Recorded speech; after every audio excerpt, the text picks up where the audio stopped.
அன்போடு அழைக்கிறேன். பிஜேபி என்கின்ற ஒரு மதவாத கட்சியை தமிழ்நாட்டில் கொண்டு வந்தது யார்? அவ்வளவுதான். அதை சொல்லவே இல்லை பாத்தீங்களா? அவரு கடைசி வரைக்கும் சொல்லல பாருங்க. ஏங்க இல்ல ஏடிஎம்கே இல்ல லயலாமணி, அதாவது முட்டு கொடுக்கலாம், தப்பு கிடையாது. முரட்டு முட்டு யாரும் கொடுக்க கூடாது. பாசிசம் எப்படி தமிழ்நாட்டுக்குள் வந்தது, மதவாதம் எப்படி தமிழ்நாட்டில் வளர்ந்தது என்பதை தெளிவாக அதையும் பேசணும்ல. இல்ல மணி முதல்ல அதிமுக தான் பாஜகவோட கூட்டணி வச்சு எம்பிக்களை இங்க கொடுத்தாங்க. அதுக்கு அடுத்த வருஷம் தான் திமுக கூட்டணி. அதிமுகவுக்கு பதில் சொல்ல அண்ணன் இருக்காரு, அவர் சொல்லிடுவாரு. இங்க அவர் ஊடகவியலாளரா வந்துட்டு திமுக செய்தி தொடர்பாளர் போன்று பேசுவது தவறுன்ற. பாசிச பிஜேபியை வன்மையாக தாவேகா எதிர்க்கிறது. செங்கோட்டையன் பாஜக எதிர்ப்பாளரா? அதுக்கு மட்டும் சொல்லுங்க, நான் ஆர்வப்படுறாரு சொல்லி. அதாவது அண்ணன் சாட்டை துரைமுருகன்ல அவர் சொன்னாரு, இருங்க அதங்க வரேன் இருங்க, 2011 இலை மலர்ந்தால் ஈழம் மலரும் என்று நாம் தமிழர் கட்சி 234 தொகுதியிலேயே ரெட்டலைக்கு ஓட்டு கேட்டார்களா இல்லையா?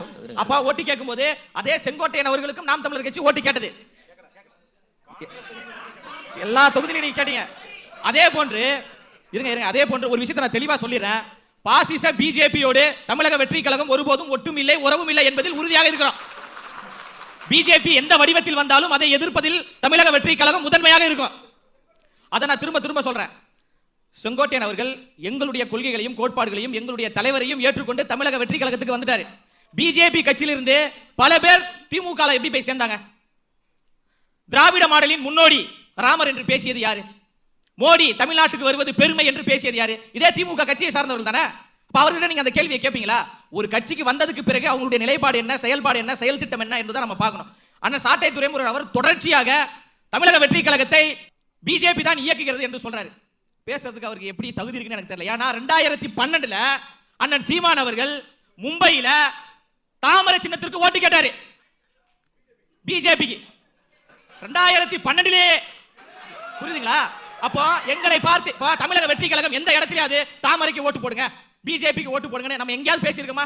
எங்கேயாவது கேட்டிருக்கோமா? ஆனா நாம் தமிழர் கட்சி 2012 பிஜேபிக்கு ஓட்டு போடுங்க, தாமரைக்கு ஓட்டு போடுங்க என்று பேசிவிட்டு எங்களை பார்த்து பிஜேபி பி டீம்னு சொல்றதுக்கு சாட்டை ப்ரோ, நீங்க பேசுறது எல்லாம் ஓட்டை ப்ரோ. அதே போன்று ஐயா சொல்றாங்க திமுக கட்சியை சார்ந்த கொள்கைனா என்ன, கொள்கைனா என்ன? சரி, முந்தா நேத்து ஒரு பர்த்டே ஃபங்க்ஷன் யாருக்கு? நம்ம துணை முதலமைச்சர் அவருக்கு. அந்த துணை முதலமைச்சருடைய பிறந்த நாளை முன்னிட்டு அந்த கட்சியை சார்ந்த அமைச்சர்கள் வந்து நிகழ்வு நடத்தினாங்க. என்ன அருமையான கொள்கை தெரியுமா? குலுக்கி வச்ச கொக்கோ கோலா போல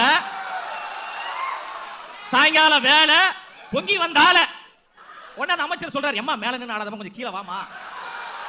எவ்வளவு சிறப்பான ஒரு கொள்கை! கொள்கையை பத்தி நீங்க பேசலாமா? மக்கள் நல்வாழ்வுத்துறை அமைச்சர் ஒன்று சொல்றாரு, நாங்கள் ஜெனரேட்டரை உடைக்கவில்லை, ஆம்புலன்ஸை உடைக்கவில்லை. சரி, மக்களிடம் கிட்னியை திருடக்கூடிய கூட்டம் நாங்க கிடையாது. பாட்டலுக்கு 10 ரூபாவை ஏத்தி கொள்ளையடிக்கிற கூட்டம் நாங்க கிடையாது. ஆத்து மணலை அள்ளி விற்கக்கூடிய கூட்டம் நாங்க கிடையாது. அரசு வேலைக்கு 20 லட்சம் 30 லட்சம் என்று மக்களை சுரண்டக்கூடிய கொள்ளை கூட்டம் நாங்க கிடையாது. மக்களிடம் பொய்யான வாக்குறுதிகளை சொல்லி ஏமாற்றக்கூடிய கூட்டம் நாங்கள் கிடையாது. தேர்தல் வாக்குறுதியில் ஒன்று சொல்லியிருக்காங்க, மின்சாரத்தை கட்டுப்படுத்தும் விதமாக மானிய விலையில் ரேஷன் அட்டைக்கு 3 LED பல்ப் வழங்கப்படும் என்று. LED பல்ப் கொடுக்கல, தமிழ்நாடு முழுவதும் பொய்யான வாக்குறுதிகளை கொடுத்து பல்ப் கொடுத்து கொண்டிருக்கிறார்கள். 5 மாசத்துக்கு பிறகு சென்ட் ஜார்ஜ் கோட்டையில் தமிழக வெற்றி கழகம் தான் ஆளுங்கட்சியாக இருக்க போகிறது. நம்ம தான் தெளிவா சொல்லிட்டோம்ல, எங்களிடம் கொள்கை இல்ல, கோட்பாடு இல்ல, நாங்கள் தற்கூரி கூட்டம், என்ன வேணாலும் எடுத்துக்கோங்க. இந்த தற்கூரி கூட்டம் தான் இந்த கொள்ளை கூட்டத்தை நாங்கள் வீழ்த்த போறோம். அதே மாதிரி அந்த புகைப்படத்தை சொன்னாங்க. செங்கோட்டையன் ஐயா அவர்கள் இந்த சமூகத்தில் மிகப்பெரிய ஒரு இடத்துக்கு வருவதற்கு காரணம் அம்மையார் ஜெயலலிதா அவர்களும் எம்ஜிஆர் அவர்களும். அவருடைய உணர்வின் அடிப்படையில் அந்த புகைப்படத்தை போட்டாரு. அந்த உணர்வை நாங்கள் மதிக்கிறோம். அதற்காக அம்மையார் ஜெயலலிதா அவர்கள் எங்களுடைய கொள்கை தலைவர் என்று நாங்கள் எந்த இடத்துலையும் சொல்லல. இவங்களுக்கு என்ன ஒரு கோவம்னா, ஜெயலலிதா அம்மாவுடைய விசுவாசிகள் இருக்காங்கல்ல, அவங்களுடைய ஆதரவாளர்கள் ஐயோ தாவேக்காக்கு ஓட்டு போட்டுவாங்களோ அப்படின்ற ஒரு பயத்துல ஜெயலலிதா அம்மா கொள்கை தலைவரா என்று மன உளைச்சலில் பேசுகிறார்கள். அப்ப யார் ஒரு கேள்வி கேட்டாலும் பிஜேபி பி டீம். நாங்க பிஜேபி பி டீம்லாம் கிடையாது. தமிழ்நாட்டு மக்களின் டீம், மக்களுக்கான ஒரு டீம். தாய்மார்களோடு, பெண்களோடு, மாணவர்களோடு, இளம் தலைமுறையோடு கூட்டணி வச்சிருக்கோம், மக்களோடு கூட்டணி வச்சிருக்கோம். அதே நேரத்தில் இன்னொன்று சொல்றேன், பிப்ரவரிக்கு பிறகு காட்சிகள் மாற போகிறது. திமுக கூட்டணி இப்படியே இருந்தா சந்தோஷம் தான். நீங்க எத்தனை 10 பேர்ல 15 கூட்டணியோடு வந்தாலும் தமிழ்நாட்டு மக்கள் முடிவு செய்து விட்டால் மிகப்பெரிய ஒரு தோல்வியை கொடுப்பாங்க. 2011 அவங்களுக்கு ஒரு பாடம். ஆலமரம் அரசமரம்ன்றீங்க. உங்களை 3வது இடத்துக்கு தள்ளிட்டாங்க தமிழ்நாட்டு மக்கள். அதனால எவ்வளவு பெரிய ஆலமரமாகவும் அரசமரமாகவும் இருந்தாலும் வீழ்த்தக்கூடியவர்கள் தமிழ்நாட்டு மக்கள். தமிழ்நாட்டு மக்கள் உறுதியாக இருக்கிறாங்க. ஒரு ஆட்சி மாற்றம் வேண்டும் என்று நினைக்கிறாங்க. அந்த ஆட்சி மாற்றத்தை தமிழக வெற்றி கழகமும் எங்க தலைவர் அண்ணன் விஜய் அவர்களும் கொடுப்பாங்க. பிப்ரவரிக்கு பிறகு மிக பிரம்மாண்ட ஒரு கூட்டணி தமிழ்நாட்டில் உருவாகும்.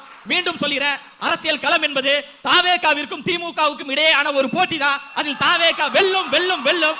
இல்ல மணி ஒரே நிமிஷம், அது என்ன பக்கா மாஸ் கட்சி, இந்த பவள விழா பாப்பா, இதெல்லாம் என்ன விதமான வார்த்தை அரசியல்? அதாவது மக்கள் திரளாக இருக்கக்கூடிய ஒரு கட்சியை எங்களுடைய ஒரு மொழி நடைக்கேற்றவாறு நாங்க சொல்றோம். பிடிச்சிருந்தா ஏத்துக்கோங்க, பிடிக்கலனா கடந்து போங்க. நாங்க பக்கா மாசு இல்லையான்னு மக்கள் முடிவு கொடுக்க போறாங்க. இடையில நிறைய பேர் இந்த குறுக்காம இருக்க ஓடிட்டு இருக்காங்க. சரியா? அவங்க எவ்வளவு காலம் வேணாலும் ஓடட்டும்.